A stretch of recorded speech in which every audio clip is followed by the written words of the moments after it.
बाबा के दरबार बा, खत्म रोजगार बा, हाथ रस के निर्णय जो हत लड़की के परिवार बा। अरे का बा यूपी में का बा? रुक जा तनी हम सड़िया बोल ले तब बताई यूपी में का बा। अरे सारा जिला सार बा, यूपी जिला भतार बा, यूपी में ही बा, यूपी में ही बा, ये जी यूपी में ही बा। और सुना गांव गांव में लड़का ढूंढबू तबो नहीं सुनर पैबू, अबू यूपी में दू गो जीजा पैबू, यूपी में ही बा, यूपी में ही बा, यूपी में ही बा। का बा यूपी में का बा? अरे आवा घुमा दी यूपी मेला खैबू, जब तू मोटका केला मुँहे भरल लेके काबू, ये तो बड़ा मजेदार बा।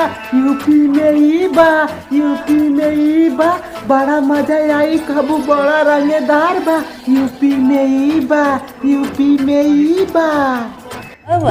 यूपी में का बा? अरे कौन कौन कॉलेज कैलू यूपी में तू पढ़े अइलू रहरी, और यूपी में कैलू अपन यार बा। यूपी में ही बा, यूपी में भतार बा, यूपी में जीजा बा। अरे यूपी में ही बा, यूपी में ही बा हो। बा यूपी में का बा? जिंदगी झंड बा फिर भी घमंड।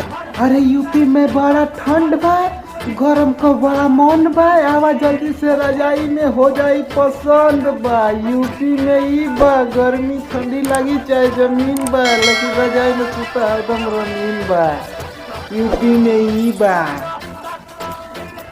हेलो दोस्तों, अगर हमारा वीडियो पसंद है तो हमारे वीडियो को लाइक कर देना। अगर हमारे वीडियो पे नए हो तो हमारे चैनल को सब्सक्राइब और लाल वाला बटन क्लिक कर देना। चाहे उसको तुम 2022 का अवार्ड घिंच के मारो, चाहे जूता चप्पल घिंच के मारो, लेकिन इस लाल वाले बटन को क्लिक कर देना। और मिलते हैं एक अगले वीडियो में।